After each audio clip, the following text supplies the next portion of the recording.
Oi, aqui é a Jéssica e hoje a gente vai conversar sobre as leituras feitas no mês de abril de 2020.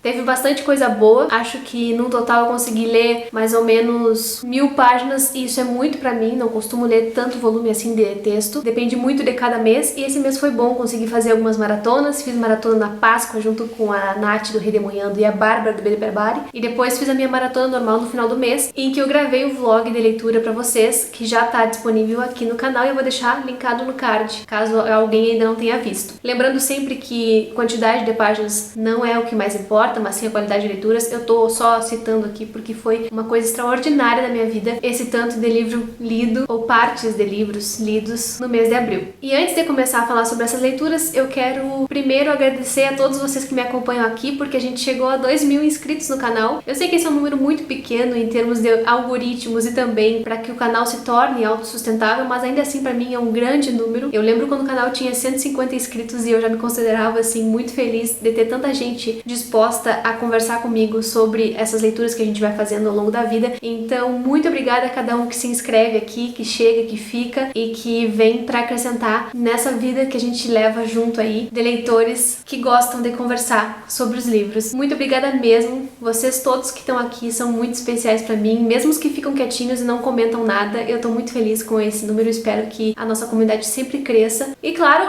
se vocês estão chegando agora aqui no canal, sejam muito bem-vindos. Muito obrigada pela companhia. Aproveitem para dar uma olhadinha no conteúdo que eu produzo por aqui. Se gostar, se inscrevam, isso é muito importante. Deixe um joinha e também compartilhe esse vídeo com quem também gosta de ler, porque isso ajuda muito na divulgação e no crescimento do canal. A primeira leitura que eu fiz então no mês de abril foi Relatos de um Gato Viajante, da Hiro Arikawa, uma escritora contemporânea japonesa, e sobre esse eu já fiz resenha aqui no canal. Também vou deixar linkado no card o vídeo específico para ele, mas para quem ainda não assistiu o vídeo, eu digo que é uma leitura muito gostosa de fazer. É um livro em que o narrador é um gato na maior parte do tempo e esse gato conta pra gente as viagens que ele fez com o seu tutor, que estava ali tentando se desfazer dele por um motivo que a gente não conhece. Ele precisava entregar esse gato para alguém que cuidasse dele. E nessas viagens eles vão conhecendo um pouco do Japão, quer dizer, o gato vai conhecendo um pouco do Japão, daqueles cenários todos, e vai também contando um pouco da história do seu tutor, que é uma pessoa muito legal, pelo que ele diz, que tem uma convivência muito respeitosa com ele e que tirou ele de uma situação de rua muito perigosa. Então ele tem noção de tudo que esse tutor fez e também tem um carinho muito grande por ele. É um livro bastante sensível, tem uma linguagem muito simples, mas ao mesmo tempo muito bonitinha e conforta o coração da gente ver uma relação de amizade tão bonita, não só do gato com esse tutor, mas também desse cara que é o Satoru com os seus amigos. Ele fez muitos amigos ao longo da vida e é bonita demais a forma como eles se tratam, como as pessoas se tratam naquela cultura. Gostei muito dessa experiência e para mais detalhes eu sugiro que vocês confiram a resenha, que tem muito mais coisa lá.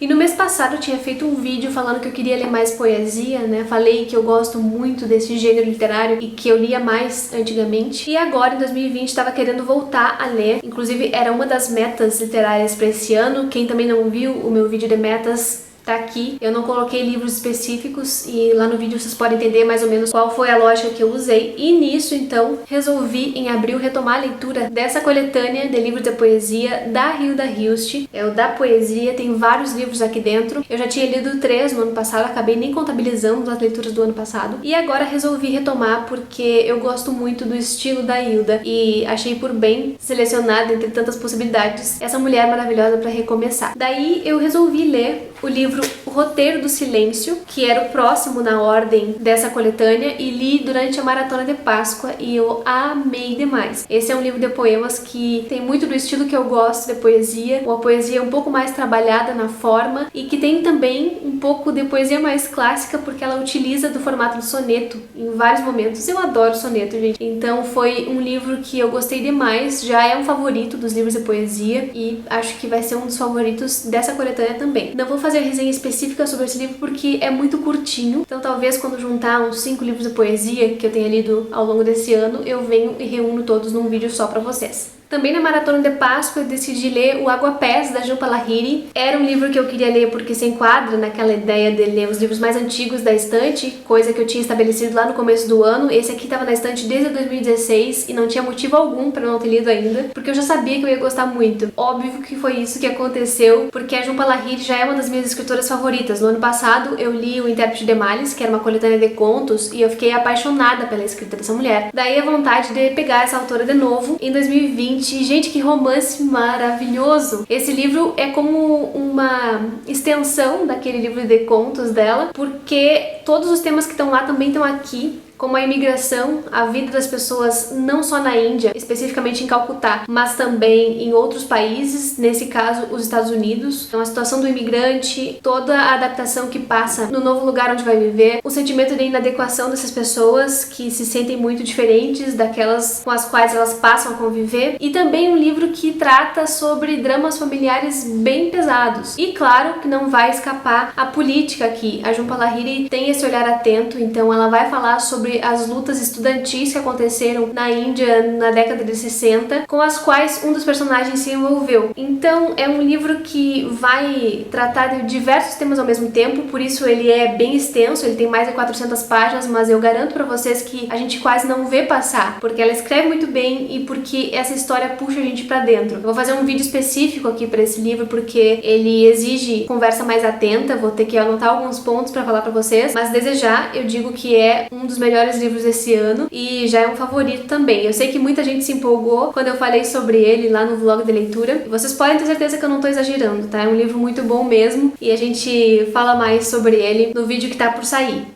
Também comecei a ler na Maratona de Páscoa o Contos de Amor, de Loucura e de Morte, do Horácio Quiroga. A minha ideia era ler um conto por dia, desse escritor uruguaio que tá aqui na minha estante há muito tempo também, mas eu consegui fazer isso por algum tempo, só que depois falhei. Falhei alguns dias e tudo bem, tentei recuperar no final do mês, e ali pelos últimos dias, durante o vlog, eu consegui então concluir a leitura desse livro, que no começo eu não tava gostando muito. Os 3 primeiros contos me incomodaram um pouco, que eram contos que tratavam de amor, mas pensa num amor tradicional do século XX, do começo do século XX. Porém, os outros contos me ganharam mesmo. Ele fala muito sobre a vida no campo, a vida rural. Nesse caso, a zona rural da Argentina, que fica perto do Rio Paraná. Esse Rio Paraná não passa só na Argentina, ele chega aqui também. São cenas que, apesar de serem tratadas no livro naquele território, elas são comuns a outras regiões daqui do Brasil. Então, acho que dialoga muito com a nossa realidade, fala muito sobre a vida das pessoas que trabalham no campo. Mas não só isso, tem contos de amor também, tem uns contos meio bizarros que trazem um elemento de terror que eu gostei demais. Então o saldo final dessa leitura foi que eu gostei muito. Eu acho que ele é um bom livro de contos, é um livro muito bem escrito, especialmente. Gostei muito da linguagem do Quiroga e espero ler mais coisas do autor.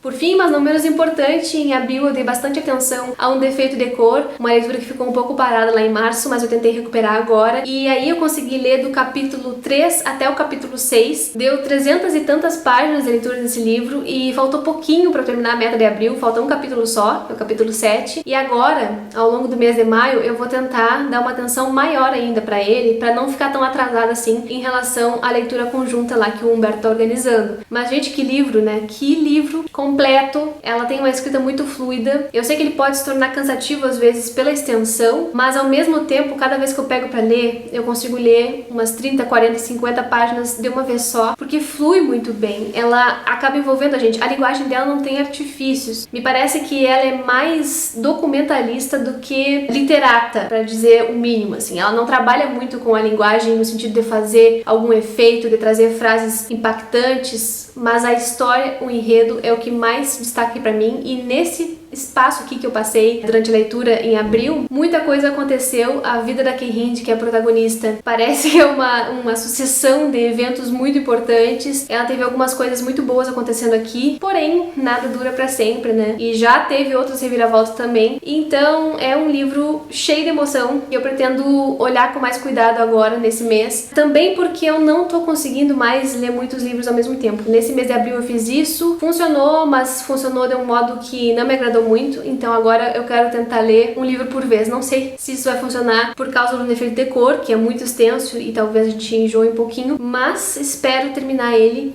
em maio mesmo, para depois partir para outras leituras. Livraço maravilhoso, fiquem de olho no canal do Humberto, Primeira Prateleira, porque lá tem vídeos sobre essa leitura. E foi isso então, muita coisa nesse mês, gostei bastante e eu quero saber de vocês agora se vocês já conhecem esses livros, se já leram algum livro desses autores que eu mencionei aqui e qualquer outra coisa também que vocês tenham vontade de comentar, porque o espaço dos comentários é pra vocês. Muito obrigada pela companhia até o final do vídeo e a gente se vê no próximo.